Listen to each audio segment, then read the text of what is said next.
इतने परेशान क्यों दिखाई देते हैं? परेशान तो रहूंगा ना पार्वती, आखिर एक बेटी का बाप जो ठहरा। पार्वती, अब उसके हाथ पीले करने का समय आ गया है। पर हमारी आनंदी तो अभी सिर्फ 9 साल की है।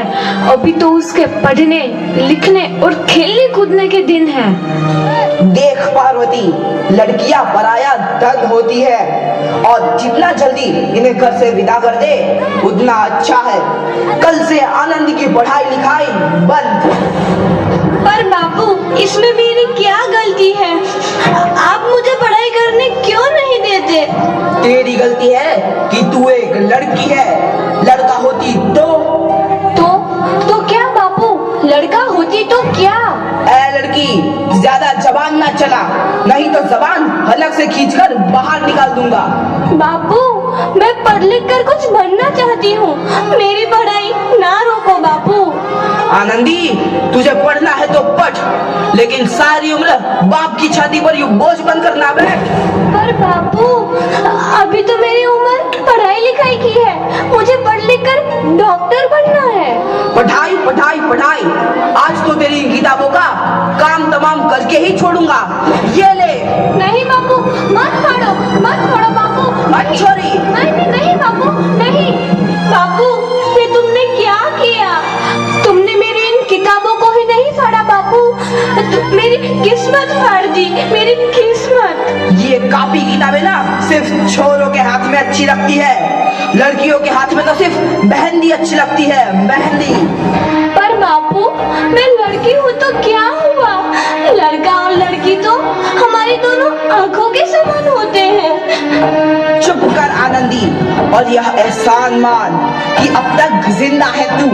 कहीं बचपन में गला दबाकर मार दिया होता तो यह तेरी बकबक नहीं सुननी पड़ती आज।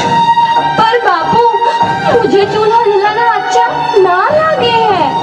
देख छोरी, जितना जल्दी हो तू चूल्हा जलाना सीख ले, उतना ही अच्छा है तेरे लिए। और हाँ, तेरा ब्याह तो होगा, वो भी कल के कल। अबला जीवन है तुम्हारी यही कहानी। आंचल में है दूध और आंखों में है पानी। मुझे माफ कर दे बेटी, तेरे बापू के जिद के आगे मेरी एक न चलेगी। माफ कर दे बेटी, मुझे माफ कर दे।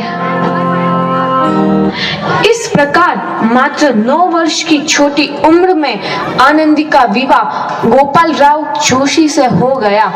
बाल विवाह एक सामाजिक कुरीति है और इस कुप्रथा का शिकार होना पड़ा आनंदी को। 5 वर्ष बाद आनंदी 14 साल की हो गई है। उसके घर एक शिशु ने जन्म लिया है। देखते हैं आगे क्या हो। देखिए ना, इसे क्या हो गया है? इसका माथा तो अंगार की तरह तप रहा है। इसे तो बहुत तेज बुखार है। आप बिना कुछ भी बोलते हैं, दीजिए मुझे।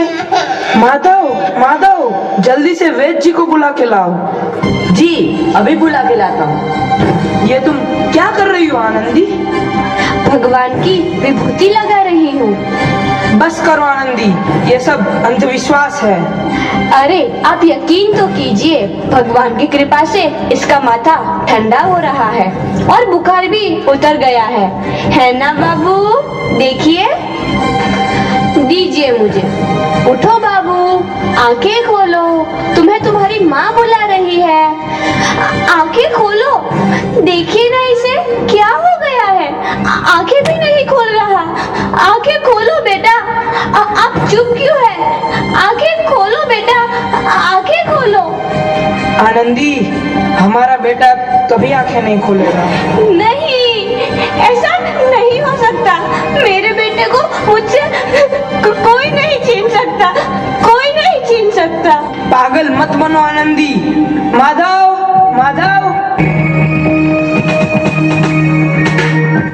आनंदी, बंद करो ये पागलपन। भगवान ने मेरा बच्चा छीन लिया। भगवान ने नहीं, तुम्हारी अशिक्षा और अंधविश्वास ने तुम्हारा बच्चा छीना है। अगर तुम पढ़ी लिखी होती तो आज हमारा शिशु जीवित होता। तुम अनपढ़ थी आनंदी, अनपढ़। नहीं, अब मैं अनपढ़ नहीं रहूंगी। नहीं रहूंगी मैं अनपढ़। मैं पढ़ूंगी ताकि कल किसी और आनंदी को इलाज के अभाव में अपना बच्चा ना खोना पड़े। शाबाश आनंदी, और यही तुम्हारे अपराध के लिए प्रायश्चित भी है।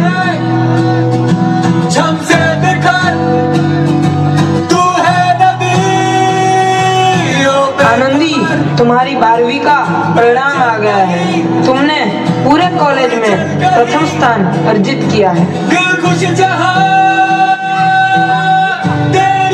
आनंदी, तुम्हारी मेहनत रंग लाई है। तुम्हें शिक्षा वृत्ति मिली है। ये लो तुम्हारे अमेरिका जाने की टिकट। मुझे शिक्षा वृत्ति मिल गई? मैं अमेरिका जा रही हूँ, पर ये सब मैं अकेले कैसे कर पाऊंगी? आनंदी, अपने आप को इतना कमजोर क्यों समझ रही हो? फिर इतना पढ़ने लिखने का क्या फायदा? तुम अभी गवार की गवार नहीं हूँ मैं अब गवार।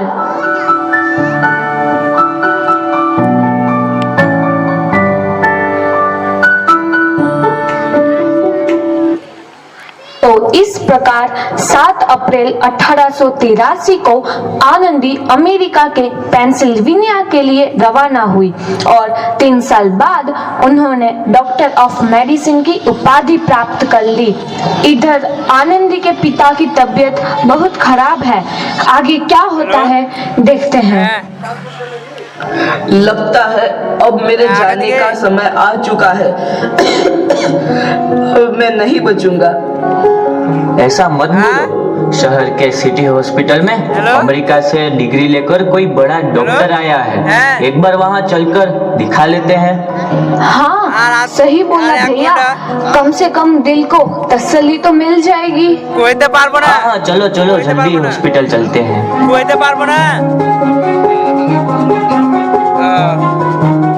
इस मरीज की हालत तो बहुत खराब है। कोई चमत्कार ही इसे बचा सकता है। ऐसा मत बोलो भाई। डॉक्टर साहब कब तक आ जाएंगे? लो आ गई डॉक्टर मैडम। डॉक्टर मैडम जल्दी देखिए, मरीज की हालत बहुत ही खराब है।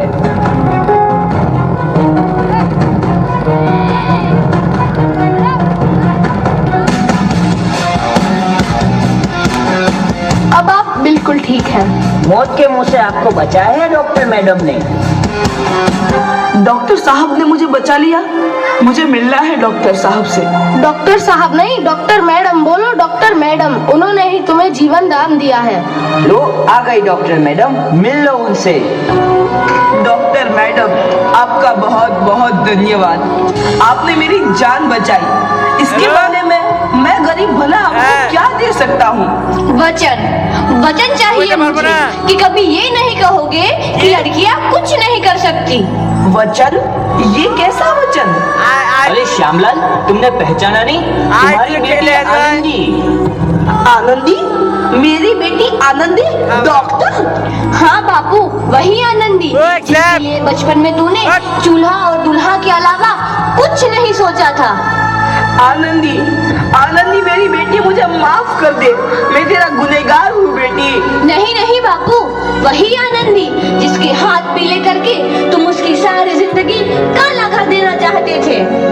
माफ कर दे मुझे मेरी बच्ची, माफ कर दे। मैं तेरा अपराधी हूँ मेरी बच्ची, माफ कर दे। नहीं बापू, मैंने तो तेरा एहसान चुकाया है। याद है ना अपना एहसान जो बचपन में तुमने मुझ पर किया था? ताने सुना सुना कर जीते जी मार डाला था मुझको। अब बोल, और किस किस को मारेगा? आनंदी बेटी, मुझे माफ कर दे मेरी बच्ची। मैं तेरा गुनहगार हूँ। बापू, आपने ही तो बोला था किताबें सिर्फ बेटों के हाथ में अच्छी लगती है, बेटियों के हाथ में तो सिर्फ मेहंदी। बेटों और बेटियों में फर्क करना तो आंखों में फर्क करने समान है। एक का पढ़ना और दूसरे का ना पढ़ना सामाजिक अंधकार है बापू, सामाजिक अंधकार। उपकार मांगता हूँ मैं तुझ जैसी बेटी का, जिसने सारी उम्र मुझसे कुछ ना मांगा। मांगा तो सिर्फ बराबरी का दर्जा। वरना सच तो यह है कि मैं तेरी माफी के लायक भी ना हूँ।